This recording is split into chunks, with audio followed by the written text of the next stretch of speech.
Yeah.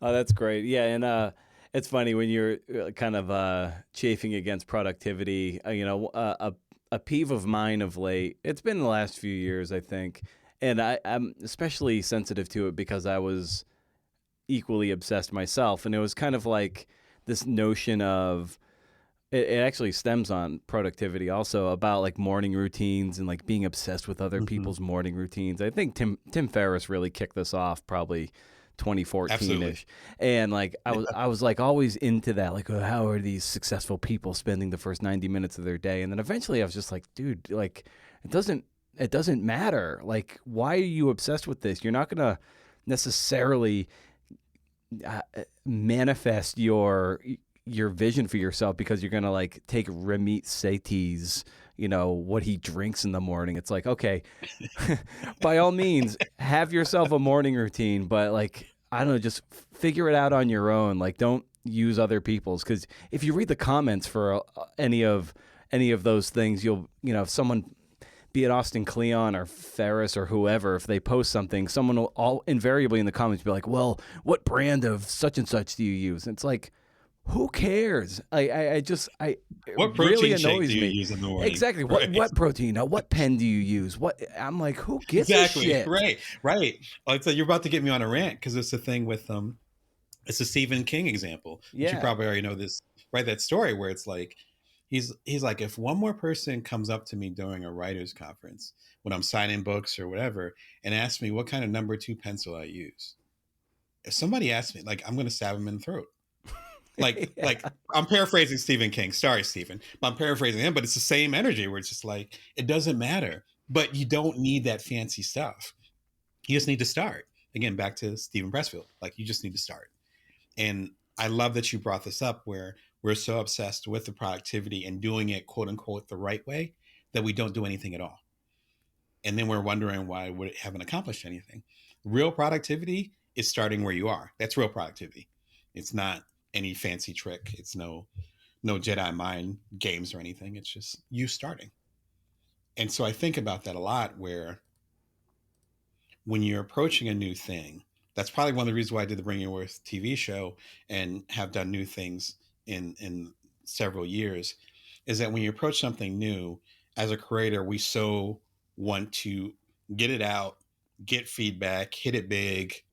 But the part we forget is that before we're known, quote unquote, before something gets released, we have this, if we take it, it's not guaranteed, but if we take it, we have this intellectual and artistic rigor and space, freedom that we're never going to have again.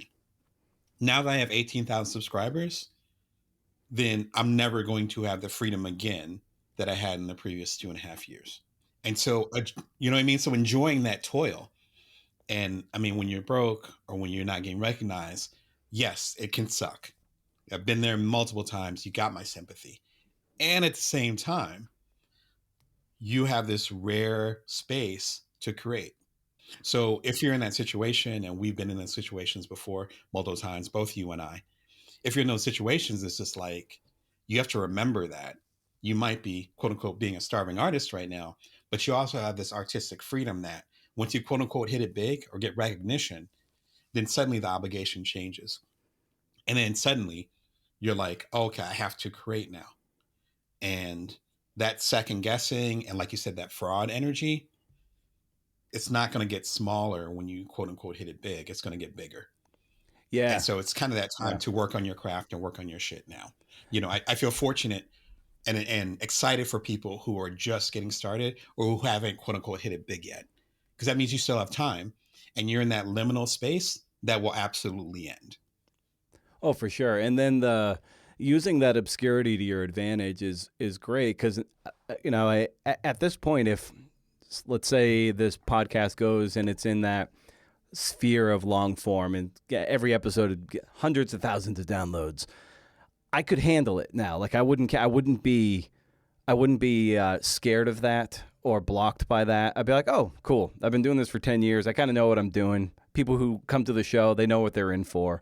I imagine with you, when you went from 1,000 subscribed to 18,000, you're like, wow, that's a bump. But I've been doing this for 2.5 years. I'm I kind of know what this is. I feel good about this. And if it goes to 1 million from there, Yeah. you're like, I'm good. Like I use Yes. my obscurity. I build my skill set. That number can go as high as it wants, and I'm good. I'm showing up, and I've got my skills, and I'm just gonna, yeah, I'm unfazed by it. Yeah, and that takes time. A lot of time. That's that Yeah. right. Right, particularly in your case, like you've been doing it for a decade.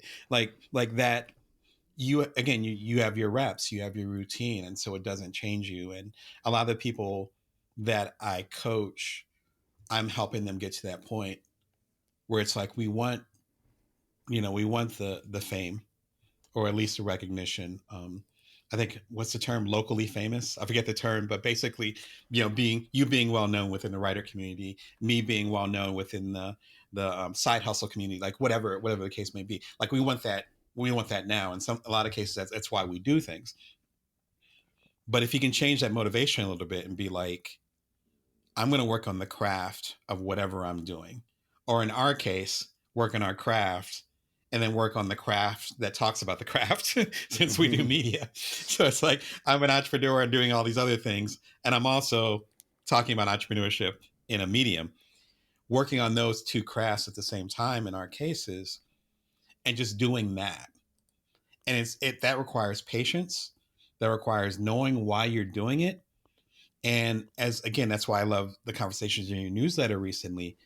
It requires not getting the permission or the even necessarily the acceptance of other people. Because you have to listen to either the right people, or you have to listen to that voice that's telling you to keep going in this direction. Those are the only two things you should be listening to: the right people, or the voice inside that's telling you to go in this direction, your instinct. Other than that, the rest of the shit doesn't matter. And it's getting a lot harder for us to stay in tune with that inner voice, or to weed out and focus on the people that really matter as far as the people that we want to serve. It's getting harder to do that. And so that's why I think the work that you do and the work that I do is becoming a lot more important, because we need people to um, we need people to teach others to weed through what matters and what doesn't really matter.